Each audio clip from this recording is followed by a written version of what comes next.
Hello बच्चों, आज मैं क्लास 9 के इतिहास के पार्ट 3 यानी फ्रांस की क्रांति का अति लघु उत्तरीय प्रश्न और लघु उत्तरीय प्रश्न करवाने वाली हूँ। अति लघु उत्तरीय प्रश्न का पहला क्वेश्चन है, फ्रांस में करों का बोझ सबसे अधिक किस पे था?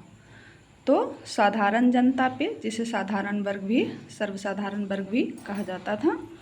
दूसरा क्वेश्चन है, विश्व कोश, यहाँ पे कोश छूट गया है, विश्व कोश के संपादक कौन थे? तो आंसर होगा डिडरो। क्वेश्चन नंबर 3 है, किसने कहा था 100 चूहों की अपेक्षा एक सिंह का शासन उत्तम है?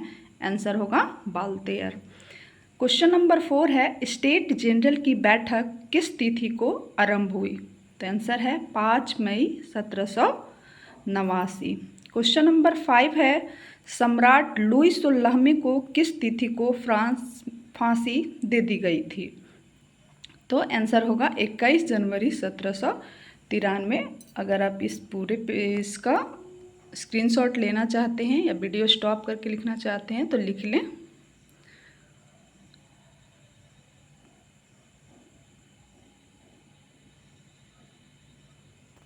अब मैं आगे बढ़ती हूँ।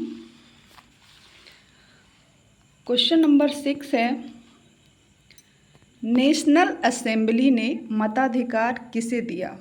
तो आंसर होगा 25 वर्ष से अधिक उम्र के सभी सक्रिय नागरिक को। अब आपके मन में डाउट आएगा कि सक्रिय नागरिक किसे कहते हैं?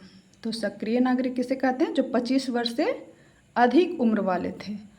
और निष्क्रिय नागरिक किसे कहते हैं? तो महिला एवं अन्य पुरुष को निष्क्रिय नागरिक माना गया था।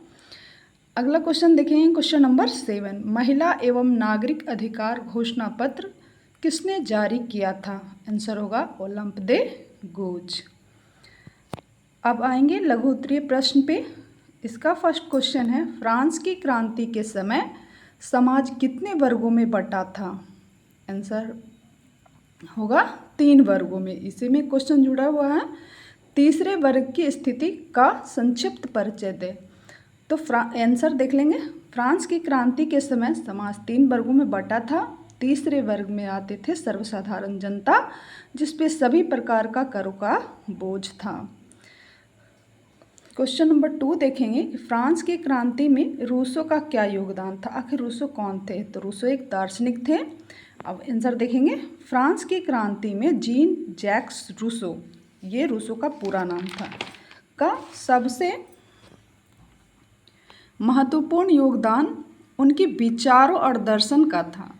हमने पहले बता दिया था वो क्या थे? दार्शनिक थे। विशेषकर उनकी पुस्तक द सोशल कॉन्ट्रैक्ट उन्होंने वर्णित किया यानी लिखा था सामाजिक अनुबंध सिद्धांत का, जिसने फ्रांस में क्रांति के आदर्श दिए, ऐसा शब्द जोड़ दिए जैसे स्वतंत्रता, समानता और बंधुत्व, ये तीनों को प्रेरित किए और फ्रांस के लोगों को यह विश्वास दिलाया कि संप्रभुता जनता में निहित है, ना कि राजा में। सरकार को जनता की सहमति से स्थापित होना चाहिए और निरंकुश राजतंत्र को चुनौती देना चाहिए।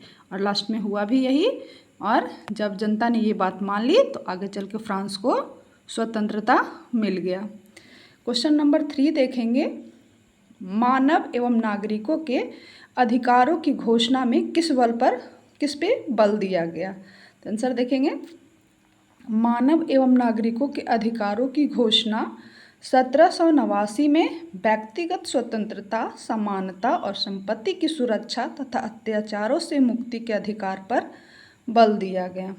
चौथा क्वेश्चन देखेंगे, अमेरिकी स्वतंत्रता संग्राम ने फ्रांसीसी क्रांति को कैसे प्रभावित किया? हम लोग पहले पढ़ चुके थे कि अमेरिका में जब स्वतंत्रता संग्राम हो रहा था, 13 उपनिवेश को आज़ाद कराने की बात किया गया था, तब फ्रांस ने अमेरिका की मदद किया था। अब देखेंगे आंसर, अमेरिकी स्वतंत्रता संग्राम ने फ्रांसीसी क्रांति को 3 रूप से प्रभावित किया। कौन सा था? आर्थिक दबाव, क्रांतिकारी विचारों का प्रसार और निरंकुश राजशाही को चुनौती देना। अगर आपको याद करने की बारी है तो इतना ही समझ लीजिए कि अमेरिकी युद्ध में फ्रांस की भागीदारी से शाही खजाना खाली हो गया, है ना। अमेरिकी जब युद्ध हो रहा था तो फ्रांस ने इतना पार्टिसिपेट कर दिया उसमें कि वो अपना उसका खजाना जो था, शाही खजाना खाली हो गया, जिससे वित्तीय संकट गहरा हो गया, यानी पैसे वाली स्थिति क्या हो गया, बहुत खराब हो गया। जबकि फ्रांसीसी सैनिकों और विचारकों ने ज्ञानोदय के विचारों को फ्रांस में फैलाया, जिससे जनता में राजशाही के प्रति असंतोष बढ़ा और उसने बदलाव की मांग कर दी। अब अगला क्वेश्चन देखेंगे, क्वेश्चन नंबर 5 है, बास्तिल के पतन का फ्रांसीसी क्रांति में क्या महत्व था। आंसर है, बास्तिल का किला एक जेल था जिसमें फ्रांस का निरंकुश राजा यानी लुई 16वां अपने विरोधियों को बिना मुकदमा चलाए कैद कर लेता था। आसान भाषा में बास्तिल का किला शक्ति के दुरुपयोग का प्रतीक बन गया था, यानी कि उसके पास, राजा के पास पावर होता था और शक्ति होता था, और वो शक्ति का उपयोग नहीं दुरुपयोग करके जिससे मन चाहता था, जो भी उसके विरोध में करता था उसको वो गिरफ्तार करके उसमें बंद कर देता था, कैद कर लेता था। इसलिए इसका पतन जनता की स्वतंत्रता की जीत का संकेत था। इसलिए जनता मानते थे कि अगर बास्तिल का किला ही नहीं रहेगा तो हम लोग इसको जीत का संकेत मानेंगे। क्वेश्चन नंबर 6 है, रॉबस्पियर के विषय में आप क्या जानते हैं। तो याद है, रॉबस्पियर का पूरा नाम है मैक्सिमिलियन रॉबस्पियर। आंसर देखो, रॉबस्पियर फ्रांसीसी क्रांति के एक प्रमुख नेता थे जो उग्रवादी विचार के थे। कैसे विचार के थे? उग्रवादी विचार के, जिन्होंने आतंक राज का स्थापना किया। कब किया? 1793 में। उन्होंने सार्वजनिक सुरक्षा के लिए सुरक्षा समिति के द्वारा दुश्मनों को खत्म करने के लिए गिलोटीन का इस्तेमाल किया, यहाँ तक कि राजा को भी गिलोटीन पर चढ़ा दिया था। लेकिन उनकी इन्हीं नीतियों ने उन्हें जनता और सम्मेलन के सदस्यों के खिलाफ खड़ा कर दिया। अब जिसको चाहता था उसको गिलोटीन पर चढ़ा देता था, जिसके कारण उनके 92 साथियों के साथ गिलोटीन पर चढ़ाकर उन्हें भी फांसी दे दी गई। अगला क्वेश्चन देखेंगे, क्वेश्चन नंबर 7, फ्रांस की क्रांति के स्वरूप की विवेचना करें। फ्रांस की क्रांति एक बहुआयामी परिवर्तनकारी घटना था। एक इससे फ़ायदा नहीं हुआ, बहुत सारे हुए, है ना, बहुत सारे घटना घटी, एक चीज़ थोड़ी जुटा हुआ था इसमें, जिससे फ्रांस के समाज का रूपरेखा को बदल दिया, जिसका स्वरूप सामाजिक, राजनीतिक, आर्थिक और सांस्कृतिक था। अब देखेंगे कि सामाजिक, राजनीतिक, आर्थिक और सांस्कृतिक था क्या। तो पहला देखेंगे सामाजिक स्वरूप। ये 3 वर्गीय समाज को समाप्त कर समानता पर आधारित समाज की स्थापना की। नहीं जानते हैं, फ्रांस में जो फ्रांस को कितने वर्गों में बांटा गया था? 3 वर्ग में, और ये तीनों के साथ अलग अलग भेदभाव किया जाता था। इसलिए इस तीनों वर्ग को ही समाप्त कर दिया गया फ्रांस की क्रांति के दौरान, और समाज में समानता पर आधारित समाज की स्थापना की गई। अगला क्वेश्चन इसी में देखेंगे।